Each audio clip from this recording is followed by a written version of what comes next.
Hello YouTube, it's the 17th of January 2024 and today I became in possession of something that I wanted to get for a while. It just kind of fell in my lap. This thing is older than I am. It's a Panasonic. Nope. This is as close as it's going to let me go. Well, you can kind of see it there. Let me get back and then zoom in on it.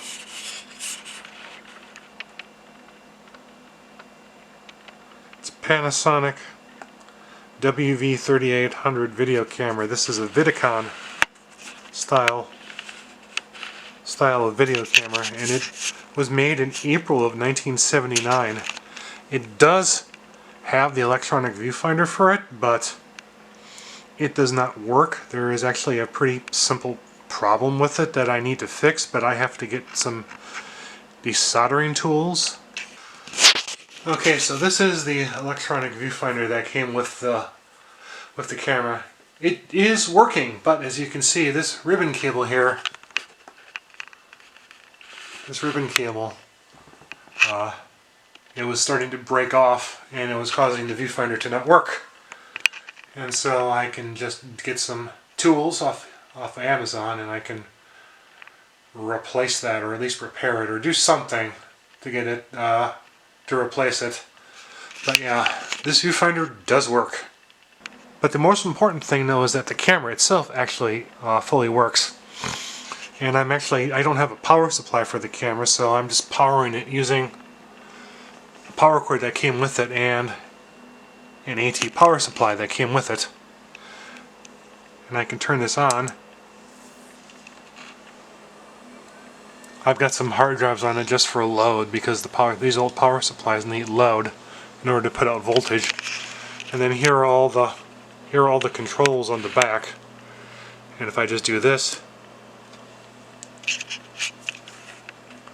we get color bars. And then I can flip this switch over here, and it goes to the camera. And that's what it's seen. And so what I'll do now is I'll start recording. And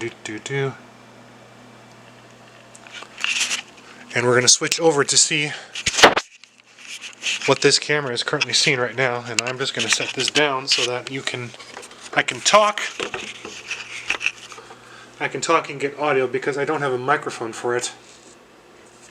But this is a camera of the Vidicon style, and so it's very, very, very leggy. If I go up to the light, you can see that it does leave. It doesn't lag so much, but it does leave a streak in the picture. And this camera does have electronic gain. If I turn it up, that's 6 dB of gain, and you can see that the picture. Holy cow, it's really washed out, so we'll just turn the gain off. Oh boy, I'm getting my power cord caught here, but yeah, just kind of come around a bit. This is the inside of my house. This camera again was made in April of 1979. This is as bright as I can make it in the house right now, and you can see how dim it is. Just how insensitive these cameras were. I'll set this camera back down on my desk here. I'll gently set it down since it's a tube. And I'll give the lens a bit of a workout. I'll zoom in. That's fully zoomed in. This is 17 to 102, so I think, oh boy, 102 divided by 17. I think this is like a 6x lens. Let me go to calculator here. I didn't do this ahead of time. 102 divided by 17. Actually, it's 102 divided by 17. Yeah, yep, this is a 6x lens, and that was pretty standard for the time here. I've just kind of let it sit for a bit, and I'll move it. And you can see there's an after image. That's classic Vidicon. classic Vidicon for you there.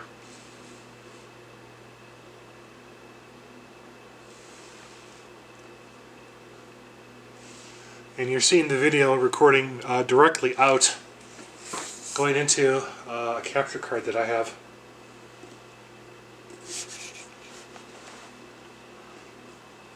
Also, the wide on this lens is not very wide either, but it does look like it's parafocal. That's an old computer. There's some RAM and a motherboard.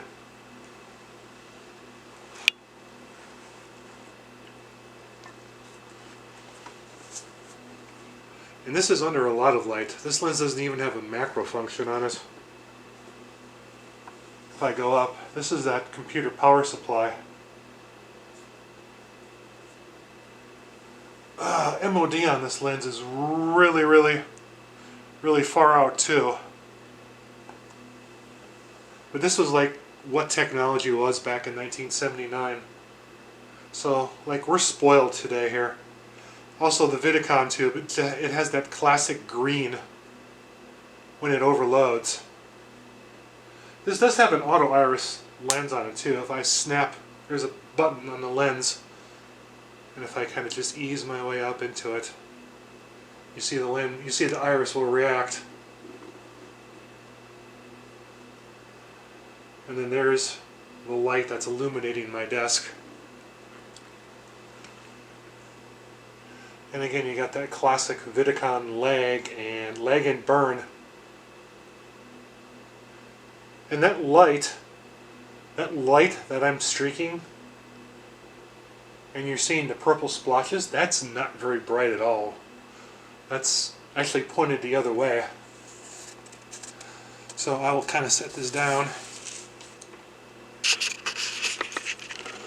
And I'll pick my other camera back up. But at some point in the future, once I get the viewfinder working, I'm going to have to order a desoldering kit or something to that effect. I do have to get soldering tools. I'll have to get those off Amazon. And I'll get that viewfinder repaired. And I'll have hopefully a fully working Panasonic camera that's older than I am. And so the last thing that I want to do before I post this video is I want to give everything a good once over here and show you the features on this camera. Starting with the lens, this is the 6x zoom lens that came with the camera. There is the iris indicator, and there is actually a button. And if you pull this out, you'll see an arrow. Change as the iris opens and closes. And you can snap that back in. This is the zoom. And you can see the low point is 17, or the wide angle is 17 millimeters, and so that's indicative of a 25 millimeter Vidicon tube. And then our focus, our MOD is only 4 feet to infinity, so there is no macro on this lens. And then there is that iris dial. And then coming over here. One thing about this camera is that this is a prosumer. This is a prosumer grade camera, and so it's got features on it. It has a color bar generator. It has electronic gain 0 and 6 dB, and also has a setting to let you adjust white balance. And then you have individual controls for black level and for white balance. And then here's the jack field on the back. You've got all kinds of things that you normally wouldn't find. This is what prosumer grade stuff was back in the 70s. And so you see RCU, that's called a remote control unit. That would be something back in the head end of a TV studio with controls for the camera, and all the signals go through that cable that hooks into that giant plug you see there. And then immediately to the right of that is a Genlock and NTSC out. That's for the bottom one, obviously, is video out, and then the top one is simply a black burst video in for synchronizing the camera to other cameras in the system. And then we have an intercom connector so that you can plug a headset in and listen to the director yell at you. External DC, that's a power jack, VCR. That would go to what back in the 70s would have been either a portable U-matic or VHS or even a beta camera that would have ran around your neck. And then above that you got a microphone input, and then you've got switches that route power and signal to various things. And then last but not least, as far as controls, you have phase controls for Genlock, horizontal and sub-carrier phase, and so that lets you fine-tune the timing and keep your cameras synchronized with your house black. Horizontal is what it sounds like. It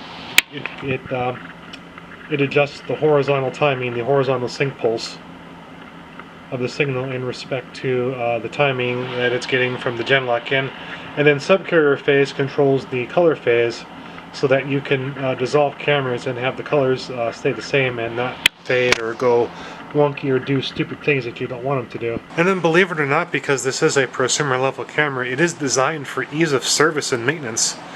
And so we'll zoom in.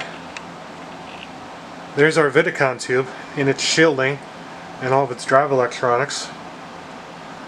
And then there's another board, and it's on a swing out hinge. And this is classic 1970s through-hole circuit design. This has a lot of integrated circuits on it.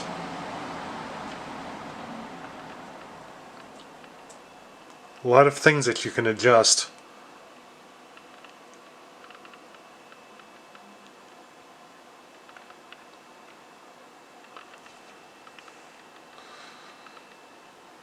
And there's that Vidicon tube again. And then this is the other side of the camera opened up. And then again, there's that lovely Vidicon tube.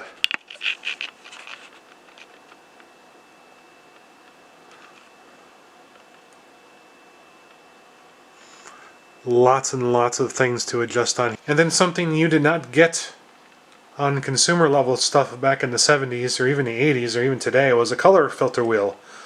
That's one way to delineate a professional from a consumer grade camera, is you'll get a color filter wheel, and then those are what the color filters filter for, and that allows you to go into different lighting conditions without really having to readjust the camera too much, because you got to do it manually. And so 32, 45, 6000, 7500.